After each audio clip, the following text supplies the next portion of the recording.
Hi friends, പുതിയൊരു വീഡിയോയിലേക്ക് സ്വാഗതം. അപ്പോൾ ഇന്നത്തെ നമ്മൾ തിരുവിതാംകൂർ ചരിത്രത്തിൻ്റെ രണ്ടാമത്തെ പാർട്ടാണ് ഇതിനകത്ത് ഉൾപ്പെടുത്തിയത്. അപ്പോൾ ചോദ്യത്തിലേക്ക് നമുക്ക് കിടക്കാം. ഇതൊരു ഓഡിയോ ക്ലാസ് രൂപത്തിലാണ് അവതരിപ്പിച്ചത്.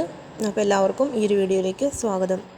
ഇതിൻ്റെ അകത്ത് പ്രായപൂർത്തി വോട്ടവകാശം, അതുപോലെ PSC സ്റ്റേറ്റ് ട്രാവൻകൂർ സർവീസ് ഇവയെല്ലാം കൊണ്ടുവന്നത് ചിത്തിര തിരുനാൾ മഹാരാജാവാണ്. പ്രായപൂർത്തി വോട്ടവകാശം, അതുപോലെ ഇപ്പോൾ കേരള പബ്ലിക് സർവീസ് കമ്മീഷൻ വഴി ഉദ്യോഗസ്ഥരെ തിരഞ്ഞെടുക്കുന്നത്, സ്റ്റേറ്റ് വാട്ടർ ട്രാൻസ്പോർട്ട് സർവീസുകൾ ഇതെല്ലാം കൊണ്ടുവന്നത് ചിത്തിര തിരുനാളിൻ്റെ കാലത്താണ്.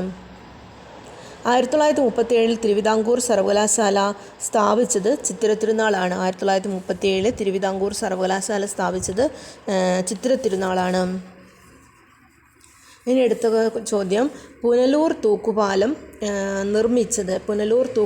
നിർമ്മിച്ചത് ആരുടെ ഭരണകാലത്താണ്? അത് ആയില്യം തിരുനാളിൻ്റെ ഭരണകാലത്താണ്. പുനലൂർ തൂക്കുപാലം നിർമ്മിച്ചത് ആയില്യം തിരുനാളിൻ്റെ കാലത്താണ്. സെക്രട്ടേറിയറ്റ് മന്ദിരം ഉദ്ഘാടനം ചെയ്തത് 1869 ഓഗസ്റ്റ് 23-നാണ്. 1869 ഓഗസ്റ്റ് 23-നാണ് സെക്രട്ടേറിയറ്റ് മന്ദിരം ഉദ്ഘാടനം ചെയ്തത്. പിന്നോക്ക സമുദായത്തിലെ കുട്ടികൾക്ക് കൂടി വിദ്യാഭ്യാസം അനുവദിച്ച രാജാവ് ആരായിരുന്നു? ശ്രീമൂലം തിരുനാളാണ്. പിന്നോക്ക സമുദായത്തിലെ കുട്ടികൾക്ക് വിദ്യാഭ്യാസ അവകാശം കൊടുത്തത് ശ്രീമൂലം തിരുനാളാണ്. ഇനി മലയാളി മെമ്മോറിയൽ ഉള്ളത് 1891 ജനുവരി 1. മലയാളി മെമ്മോറിയൽ 1891 ജനുവരി 1-നാണ്. അപ്പോൾ തിരുവിതാംകൂറുകാർക്ക് എന്ന മുദ്രാവാക്യം എഴുതിയതാരാണ്? അത് GP പിള്ളയാണ്. തിരുവിതാംകൂറുകാർക്ക് എന്ന മുദ്രാവാക്യം എഴുതിയത് GP പിള്ള. ഈഴവ മെമ്മോറിയൽ നടന്നത് എപ്പോഴാണ്? 1896 സെപ്റ്റംബർ 3-നാണ് ഈഴവ മെമ്മോറിയൽ നടന്നത്.